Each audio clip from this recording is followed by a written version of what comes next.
जलगांव जिले के मुक्ताईनगर शहर में एक युवक 23 नवंबर से लापता था। परिजनों ने मुक्ताईनगर पुलिस स्टेशन में उसकी गुमशुदगी की शिकायत दर्ज कराई थी। पुलिस जब जांच में आगे बढ़ी तो जो सच सामने आया उसने सभी को हिला दिया।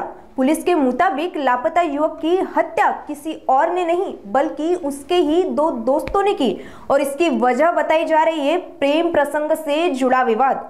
दोनों आरोपी युवकों को पुलिस ने हिरासत में ले लिया है और मामले में आगे की कार्रवाई जारी है। पुलिस यह भी जांच कर रही है कि हत्या की साजिश कितने दिनों से रची जा रही थी और इसमें कोई और शामिल था या नहीं।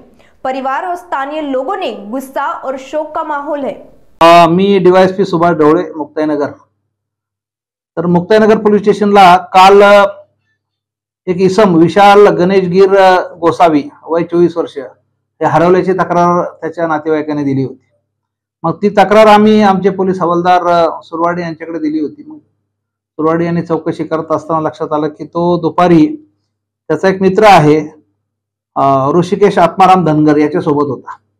मग त्या ऋषिकेश आत्माराम धनगरला बोलावण्यात आलं। त्याच्याकडे विश्वासात घेऊन तपास केला। चौकशी करता करता त्याने सांगितलं की मी आणि माझा भाऊ आणि तसेच हा जो हरवलेला इसम आहे विशाल गोसावी आम्ही शिरसाळ्याच्या हनुमान मंदिराला गेलो होतो। आल्यानंतर आम्ही तिथे दारू प्यायला बसलो होतो आणि तिथे झालेल्या भांडणामध्ये आम्ही चाकूने वार करून त्याला मारलेला आहे। दुसरा आरोपीचं नाव काय सांगितलं? दुसरा आरोपी त्याचा भाऊच आहे आकाश आत्माराम धनगर आहे। तर मग घटना नेमकी कुठे घडली? ही घटना घडलेली आहे आरआर कॉलनी आहे म्हणजे मुक्ताईनगर बोधवड रोडवर त्या वृंदावन हॉटेलच्या अगोदर तर तिथे मोकळी गार्डन आहे। त्या गार्डन मध्ये ते दारू प्यायला बसले होते। तर आरोपी अटकेत आहे का? आरोपी ताब्यात आहेत। गुन्हा दाखल करायची कार्यवाही चालू आहे। मग आम्हाला ही माहिती मिळाल्यानंतर तो खरं सांगतोय की खोटं सांगतोय। मग आम्ही 2 पंचांना बोलावलं आणि आम्ही सर्व गेलो आणि ते तिथे मृतदेह मिळून आलेला आहे।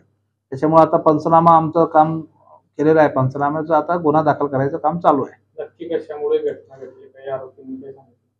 घटना यांचं काहीतरी एका मुलीवर प्रेम प्रकरण होतं परंतु सविस्तर माहिती अजून आमच्याकडे पोहोचलेली नाही। पण प्रेम प्रकरणातून हे झालेलं आहे एवढं नक्की आहे। आपण जनतेला कसं आवाहन करायचं? नाही, हे जो प्रकार झालेला आहे हा वैयक्तिक भांडणातून झालेला प्रकार आहे। त्यामध्ये कुठलंही राजकारण नाही, कुठलाही पक्ष नाही, वैयक्तिक फक्त मुलामुलांचे एका प्रेम प्रकरणातून झालेलं भांडण आहे। त्याच्यामुळे आरोपी ताब्यात आहेत। त्यांच्या योग्य ती कायदेशीर कारवाई कठोर कायदेशीर कारवाई पोलीस करणार आहेत। त्याच्यामुळे जनतेने याच्यामध्ये अजिबात तणाव घेण्याची गरज नाही आणि काय म्हणतात ना शांतता राखण्याची विनंती आहे।